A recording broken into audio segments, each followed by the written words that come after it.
infotundi, et oleme siis tutvustamas sellist hanget nagu teenusstandardites kehtestatud nõuetele vastavate noortevaldkonna teenuste testimine. Mina olen Margit Kadak, olen Haridus- ja Noorteameti noortevaldkonna kvaliteedisuuna peaekspert ja mul on rõõm teile siin seda siis täna tutvustada. Kogu programmi eesmärk, mille üks osa siis konkreetselt see hange on kujundada ühtne arusaam noorsootöö ning huvihariduse ja tegevuse teenuse kvaliteedist ning erinevate osapoolte siis sellisest rollidest ja vastutusest teenuse kvaliteedi tagamisel. Tegevuse eesmärk on muuta kvaliteetsed teenused noortele piirkondlikult kättesaadavamaks. See tähendab siis eeskätt seda, et kvaliteetsed noortevaldkonna teenused ei oleks koondunud kuhugi sellistesse suurlinnadesse, vaid oleksid noortele kättesaadavam ka väikesemates kohtades. Ja mis siis soodustab noorte huvi ja püsimist haridussüsteemis. Ja eesmärgi saavutamiseks siis toetatakse tegevusi, mis tõstavad noorsootöö ja huvihariduse korraldajate, teenusepakkujate, teiste osapoolte võimekust siis noortele pakutavaid teenuste kvaliteedi tagamisel ning noorte osalemist siis kvaliteetsetes teenustes. See on siis selline üldisem programmi eesmärk. Võib-olla natuke sellist taustateadmist ka, et kohalikud omavalitsused on siis läbi viinud noortevaldkonna korraldamise kvaliteedi hindamise, et kellel on siis see juba lõpetatud ja kellel on siis see lõpusirgel. Kohalike omavalitsuste meeskonnad on siis osalenud kvaliteedi juhtimise koolitusprogrammid ja programmi käigus on siis koostatud teenuste standardid ja siis neid standardite testimise hanget me siis olemegi siin praegu hetkel tutvustamas. Ja kui me siis teenusepakkujad on leitud, siis teenusepakkujad testivad standardeid siis 24 kuud.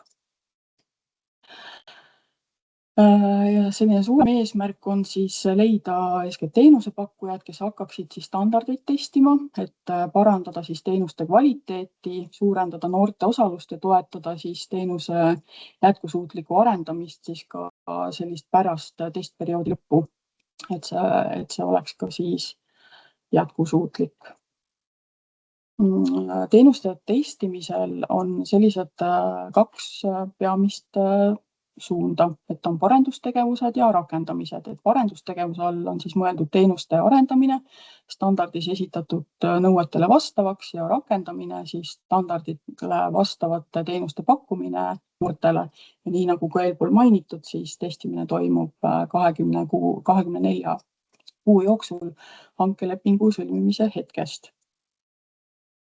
Hange on jagatud 18 osaks ja pakkumise võib teha kas ühele või mitmele hankeosale. Et need hankeosad on ka riigihanke alusdokumentides välja toodud. Seal on selline dokument nagu teenusstandardid, piirkonnad ja eeldatavad maksumused, et need on siis seal kenasti ka teie jaoks olemas.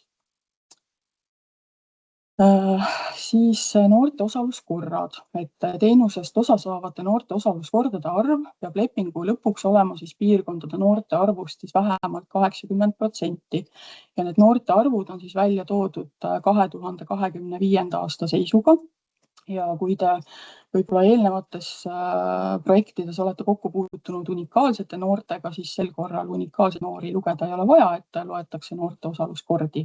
Et siis see on võib-olla siis selline asi, mida siinkohal silmas pidada.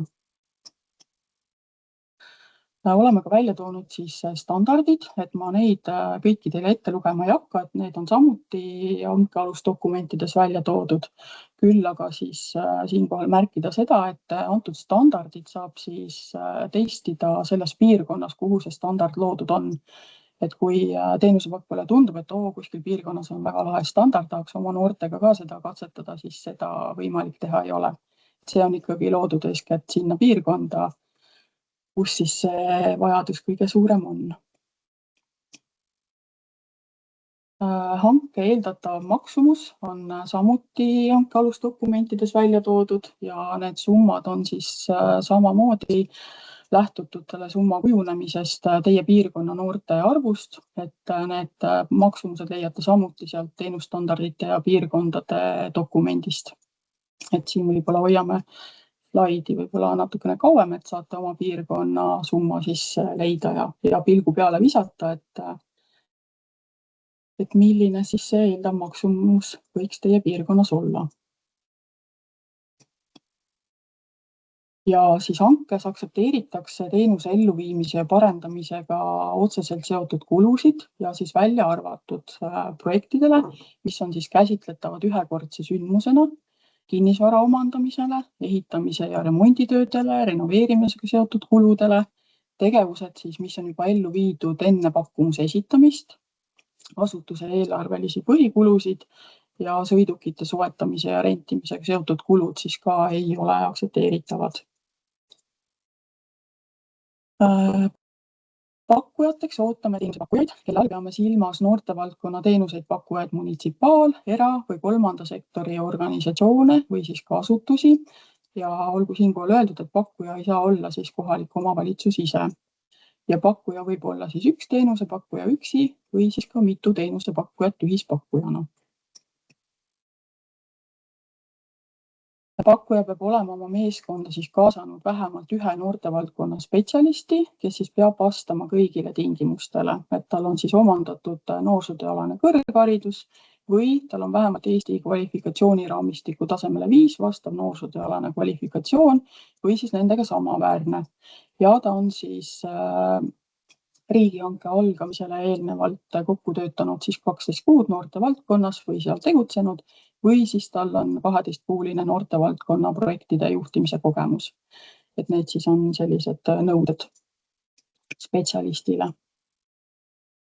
Ja pakkumise koosseisus siis peab esitama riigihankes osalemise avalduse, organisatsiooni põhikirja või põhimääruse koopia. Pakkuja peab esitama spetsialistide poolt allkirjastatud täidetud andmetega vormi ning isiku haridust ja kehtivat kvalifikatsiooni tõendava dokumendi koopia.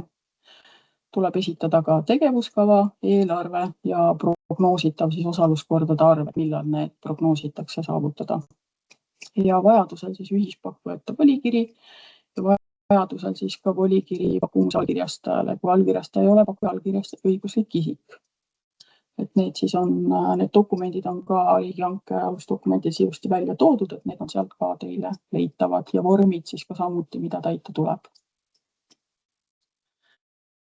Hindamiskriteeriumid ja hinnatavad näitajad, et meeskonda siis hinnatakse maksimaalselt 40 punktiga, et kui on 2 spetsialisti 2 punkti, 3 spetsialisti 20 punkti, 3 spetsialisti 30 punkti ja 4-5 spetsialisti siis 40 punkti ja väärtuspunkti annavad need kaasatud spetsialistid, kes siis vastavad kõikidele vastavustingimustele, mis siis eelpool ka mainitud oli. Ja hindame ka siis tegevuskava vastavust ja seal on siis maksimumpunktid 60 punkti, kui tegevuskava on siis täielikult lahti kirjutatud, eesmärgid on selged, sihtrühma vajadustega on arvestatud, et siis sellisel juhul on see väärt 60 punkti. Kui tegevuskava on selline üldjoontes lahti kirjutatud ja tegevused on küll välja toodud, aga ei moodusta tervikut või ei saa täpselt aru, mis kavandatakse, siis 30 punkti. Ja kui tegevuskavas ei ole välja toodud tegevusi või on poolikult või nad ei ole kuidagi loogilised või arusaadavad, et siis selle eest on võimalik saada 10 punkti.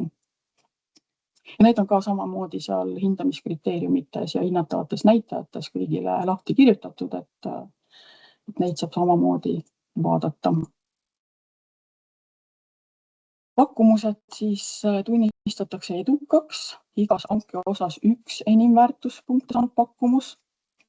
Ja kui on siis selline lugu, et on võrdne arv väärtuspunkte, siis eeskätt saab siis see pakkuja, kellel on kauem noortevaldkonnas tegutsemise kogemus. Ja kui siis on ikka veel ka võrdne, siis toimub liisu heitmine. Ja liisu heitmise siis selline täpne asukoht, ajakava edastatakse eelnevalt siis pakkujale, et kuidas see täpselt käib, et need tingimused anname teile teada. Nii nagu eelnevalt mainitud, siis küsimusi saab esitada riigihangete registri teabevahetuse kaudu, et esitage neid küsimusi seal julgelt, et need küsimused on kõigile nähtavad ja vastused samuti kõigile nähtavad, et me hea meelega neile seal vastame. Ja siis rumalaid küsimusi ei ole, et ükskõik, mis teil siis hankega seoses tuleb, et siis seda seal võite esitada. ja samuti ka siia chati, et ma nüüd praegu ei näe, kas keegi on juba siia midagi küsinud. Kui ei ole, siis kindlasti tehke seda. Ja pakkumuste esitamise tähtaeg on 12. juuni kell 10.00 ja siis seejärel eelduslikud vastused, kuidas pakkumusega läks, anname teada augustis. Lepingute sõlmimiseni jõuame septembri lõpus 2026. aastal ja siis selline testperiood võiks siis olla november 2026 kuni november 2028. Et siis tuleb see 24 kuud kenasti ka täis. Nii, me väga loodame, et tuleb palju pakkujaid. Me väga loodame, et kõik piirkonnad, kõik standardid saavad oma teenusepakkujad ja saame testida ja noortele kvaliteetseid teenuseid pakkuda. Et siinkohal slaididega on minu sõnumid teile edastatud. Et kui nüüd veel midagi küsida soovite, siis me jätame siin umbes 5 minutiks veel selle salvestuse käima, et siis saate chatis midagi veel küsida, aga põhimõtteliselt siis kõik, mis me oleme suuliselt tahtnud teile öelda, et selle oleme me saanud ära öelda. Aitäh!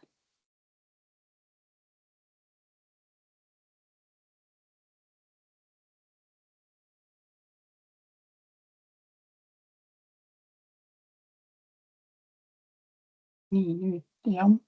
No, mõned küsimused ikka veel tulevad, väga hea, siis ootame neid siia kindlasti veel. Et siis koondame need kokku ja paneme siis registrisse nad vaadeldavaks.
Ma panin siia chati ka veel igaks juhuks selle riigihangete registri viitenumbri sellele hankele.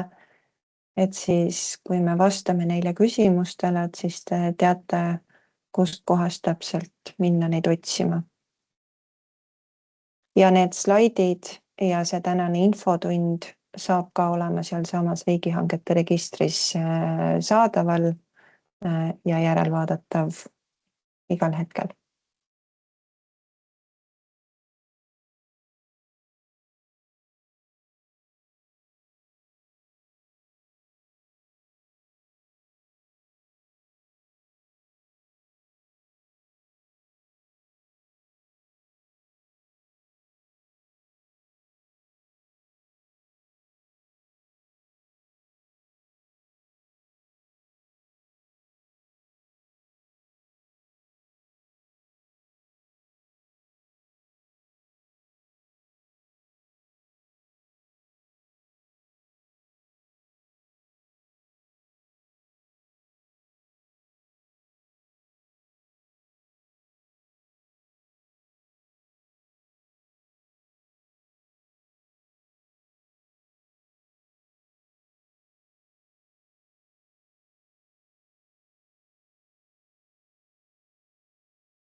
ma nüüd päris kella ei vaadanud, aga kas meie aeg, mis me siis küsimusteks andsime, vaatan, et neid on päris usinasti siia tulnud ja väga hea meelega vastame neile.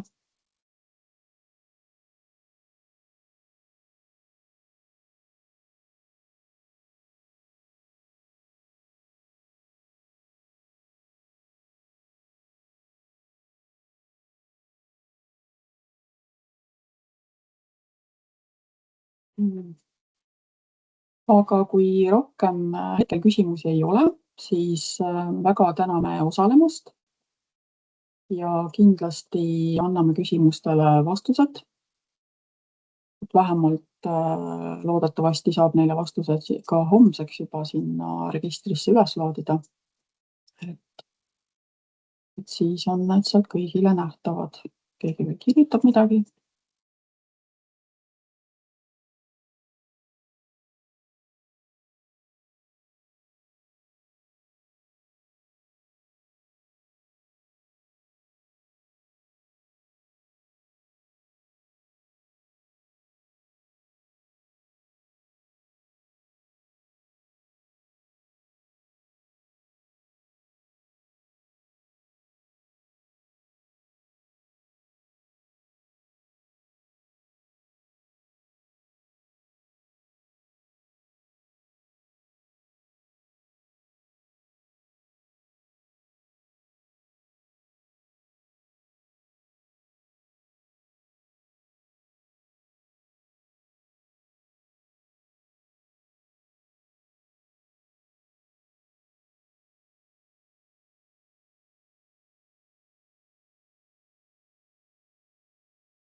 Ma nüüd lõpetan salvestamise.